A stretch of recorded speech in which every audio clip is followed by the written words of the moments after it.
اب ہم ایمانیات و عبادات کے چیپٹر میں دیکھیں گے کہ اس میں ہمیں کیا بتایا گیا ہے۔ سب سے پہلے ہمیں اس میں ایمان کا مفہوم سمجھایا گیا ہے کہ ایمان کا مفہوم یہ ہے کہ کسی بھی چیز کی تصدیق کر لینا، کسی چیز کو حق سمجھ لینا، یقین کر لینا اور اللہ تعالیٰ کو ہی عبادت کے لائق سمجھنا اور ماننا کہ وہ اکیلا ہے، لا شریک ہے اور اس کا کوئی شریک نہیں ہے۔ حضرت محمد مصطفیٰ صلی اللہ علیہ وآلہ وسلم اللہ تعالیٰ کے آخری نبی اور رسول ہیں اور ان کے بعد قیامت تک اب اس دنیا میں کوئی نبی نہیں آئے گا، انہیں خاتم النبیین رحمت للعالمین بنا کر بھیجا گیا ہے، اور جو ہدایت و احکامات اللہ تعالیٰ نے ان کے ذریعے بھیجی ہیں اس پر پختہ یقین رکھنے کا نام ایمان ہے۔ ایمان مجمل اقرار باللسان و تصدیق بالقلب کا نام ہے، یعنی زبان سے بھی اقرار کیا جائے اور دل سے بھی اس بات کیا یقین کیا جائے، دل سے بھی تصدیق کی جائے کہ اللہ ایک ہے، دوسرے منافقوں کی طرح نہیں کہ زبان سے بولیں کچھ اور عمل ان کے کچھ اور ہوں، تو ایسے لوگوں کو منافق کہا جاتا ہے۔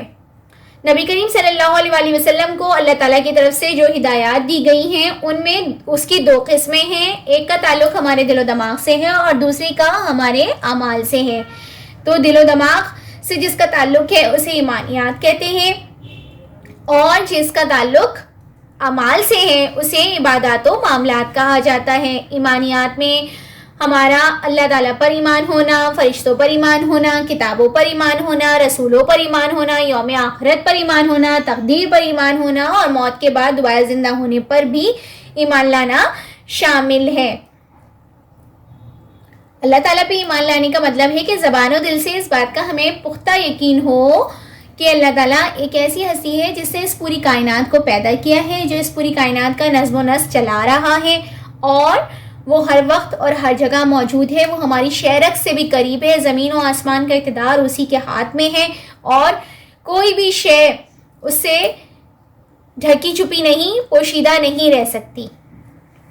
وہ انسان کے دل و دماغ میں آنے والے خیالات تک کو بھی جان لیتا ہے، وہی سمندر، دریا، پہاڑوں، چٹانوں، کہکشاؤں سب کا مالک ہے، وہی رزق دیتا ہے، زندگی اور موت کا اختیار بھی اسی کے پاس ہے۔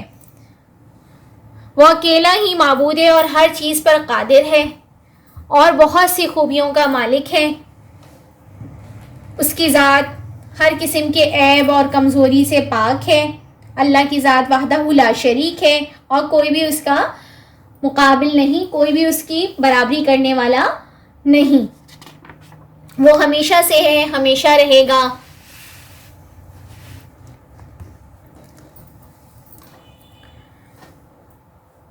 اگر ہم اس بات کو سوچیں کہ اگر اس کائنات میں، اس دنیا میں ایک سے زیادہ خدا ہوتے تو کیا ہوتا؟ ایک سے زیادہ خدا ہوتے تو کبھی آپ نے سوچا اس متعلق کہ ایک سے زیادہ خدا ہوتے تو کیا ہوتا ہمارے ساتھ؟ ایک خدا کہتا صبح سورج نکلے گا، ایک خدا کہتا نہیں میں ابھی چاند نکالوں گا، ایک خدا کہتا میں بارش برساؤں گا، ایک خدا کہتا میں سردی کا موسم دوں گا۔ تو یہ دنیا کا نظم و نسق بالکل الٹ پلٹ ہو جاتا اور تباہ برباد ہو جاتی دنیا۔ تو اسی لیے اس پوری دنیا کا نظم و نسق جو ہمیں نظم و ضبط سے دکھائی دیتا ہے، وہ سب کچھ سورج کا طلوع اور غروب ہونا، کائنات کے نظام پہ اگر ہم غور کرتے ہیں تو چاند ستاروں کی گردش، رات دن کا بدلنا، موسموں کی تبدیلی، ہواؤں کا چلنا، یہ سب کچھ خود بخود نہیں چل رہا ہے، اس کو اللہ چلا رہا ہے۔ اللہ تعالیٰ پر ایمان لانے کے لیے اسے وحدہ لا شریک سب سے پہلے ماننا ضروری ہے اور اس کی ذات اور صفات میں کسی کو اس کا شریک نہیں ٹھہرانا چاہیے۔ اللہ تعالیٰ کی کوئی اولاد نہیں، اللہ تعالیٰ کسی کی اولاد نہیں ہے اور اللہ تعالیٰ کو نہ اونگ آتی ہے نہ نیند آتی ہے، اور اللہ تعالیٰ ہر جگہ ہر وقت ہمیں دیکھ رہے ہیں۔ اللہ تعالیٰ کا کوئی بھی ہمسر نہیں ہے۔ جنت کا وعدہ بھی اللہ تعالیٰ نے انہی لوگوں سے کیا ہے جو عقیدہ توحید و رسالت پر یقین رکھنے والے ہیں، اس پہ ثابت قدم رہیں گے اور ہر مشکل اور پریشانی میں صرف اللہ تعالیٰ سے ہی مدد مانگیں گے تو جنت کا وعدہ اللہ نے ان سے کیا ہے۔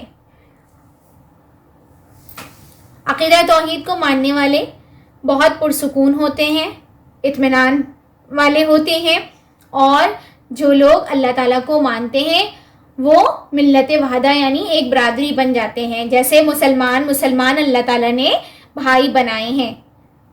اس کا عملی مظاہرہ ہمیں حج میں ملتا ہے، جہاں تمام لوگ ایک ہی جیسے لباس پہنے اور ایک ہی جیسے مناسک ادا کر رہے ہوتے ہیں۔ اس میں کوئی امیر غریب نہیں ہوتا، اللہ تعالیٰ نے کسی قسم کا بھی انسان میں کوئی فرق نہیں رکھا ہے سوائے تقوی کی بنیاد پر۔ تو ہمیں چاہیے کہ ہم اللہ تعالیٰ کی عبادت کریں، اللہ تعالیٰ کا شکر ادا کریں کہ اس نے ہمیں اتنی ساری نعمتوں سے نوازا ہے۔ وہ ہمارا حقیقی مشکل کشا اور حاجت روا ہے، اور ہمیں چاہیے کہ ہم اپنا تمام تر مکمل یقین اللہ تعالیٰ پر رکھتے ہوئے اس کے بتائے ہوئے احکامات پر عمل کریں اور اپنی زندگی کو اچھی طریقے سے گزارنے کی کوشش کریں۔ تو اس کے لیے سب سے پہلے ہمارا اللہ تعالیٰ پر ایمان ہونا اور اس کے رسول صلی اللہ علیہ وآلہ وسلم پر ایمان ہونا ہمارا بہت ضروری ہے، اور اس کے ساتھ ساتھ فرشتوں، کتابوں، رسولوں، یوم آخرت، تقدیر اور موت کے بعد دوبارہ زندہ ہونے پر بھی ایمان لانا شامل ہے۔ تو میں امید کرتی ہوں ایمانیات و عبادات کا چیپٹر آپ کو بہت اچھی طریقے سے سمجھ میں آیا ہوگا۔ اب ہم نیکسٹ کلاس میں آپ کی اور میری ملاقات ہوگی انشاءاللہ تعالیٰ۔ تو آج کے لیے اتنا ہی۔ اسٹے ہوم، اسٹے سیف، گھر میں رہیے، اپنا خیال رکھیے۔ اللہ حافظ۔